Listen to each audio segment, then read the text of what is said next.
what was your first professional booking? I started as a dancer, actually. I was a dancer in Disneyland when I was just old enough barely to work. And then I started from there. Professionally, I started working in musical theater around in the Southern California area.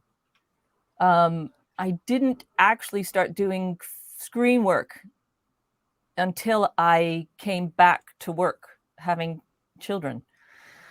So let's see, what was my first professional screen job?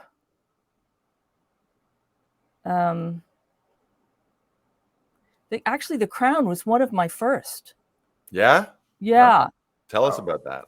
Yeah, that was remarkable. I mean, I was already taking, I had done some short films and lots. I mean, they say this is a great way to get into the industry is you do student films and you do, films for friends and favors and stuff like that, just so you can get a reel together. And I was taking all kinds of classes.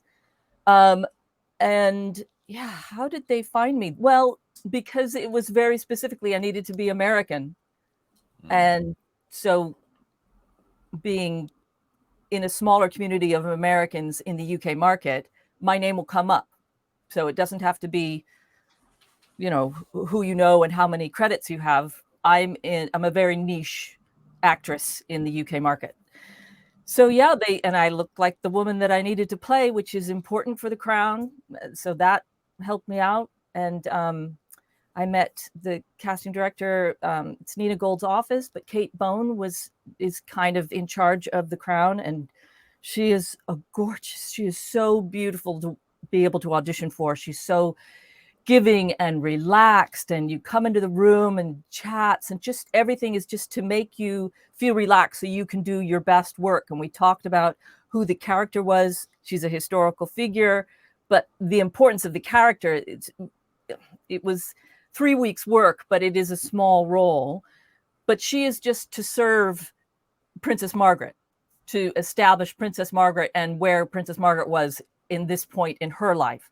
So you have to serve the project as roles like this. And, Kate helped me through all that, and we kind of improvised a little bit.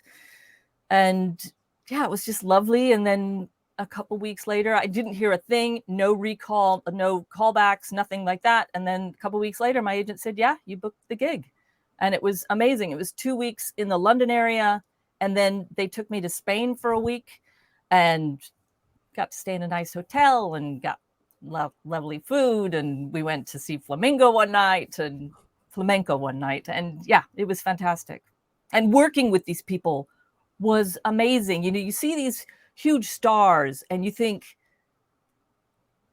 you think you're apart from them. But the very first day, the man that was playing my husband, Alan Gill, brilliant actor, we sat down waiting for our scene to be filmed in our little area with Helena Bonham Carter. And right, after the hello, how are you? She said, so tell me what, after I said I have a husband, she goes, so tell me what attracted you to your husband. I was like, oh, okay, we're going right there. All right. So she just was really interested in having like a lovely conversation and getting to know each other. Because yeah, we hung out together kind of while this whole filming was going on. And Ben Daniels was gorgeous. And even one day, I didn't film any scenes with Olivia Colman and Tobias Menzies, but one day we were at the buffet for the lunch, and they were there. We introduced ourselves, and they said, "Oh, it's so lovely to meet." So overall, it was definitely a highlight of my acting career. I mean, it's becoming a highlight of my acting career just talking to you about this right now. Yeah, I love that. And I mean, if anyone who hasn't seen The Crown, I would highly recommend it. The acting chops, like the cast on that, if you just scroll through IMDb, it's like, oh my God, just titans Insane. Of the industry, and tons of people with a ton of theater background in their history too, which is telling. I think that's where often the best actors come from.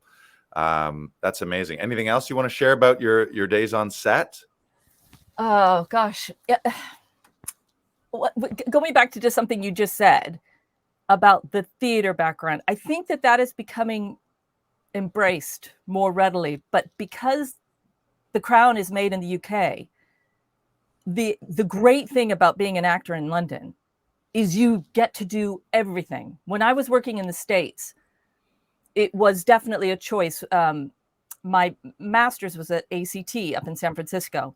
And part of that was they took us on a showcase to New York and a showcase to LA. And even just by the, we did our showcase, I got an opportunity to meet some agents and casting directors. And you could tell just by the questions I was asked in LA, there's just such a different, or at least there was, this is, 30 years ago now, but there was just such a different sequence of questions. What was important to people in LA and what was important to the agents and casting directors in New York helped me say, I want to move to New York. These are more my people. And I think in London, they're already there. Everyone respects theater. Everyone respects screen work, and everyone does everything. And I think you can see how the skill sets really do serve both so much. So in my training, I am working to do as much training in stage as I am in screen, and making sure that they all still work. It's just a matter of knowing how big your room is, basically. I think that's really the main difference. Yeah. Okay. Yeah, these days they say, how many TikTok followers do you have? That's a whole nother thing. Anyway. Yeah. I would also just like to point out for all of our Totteroff viewers, listeners, that Pippa started to say the word trying, which is a swear word in our class. To try is a lie, and then you cry and then you die. Makes you want to cry. And Tom always says, Nike never said, just try it. Yeah. It's true. When you really embrace the words that you say, it isn't trying. It is something I am working towards. It's not like something I'm like, yeah, I'll try that. It's definitely just dipping my a work toe into the water. Yeah.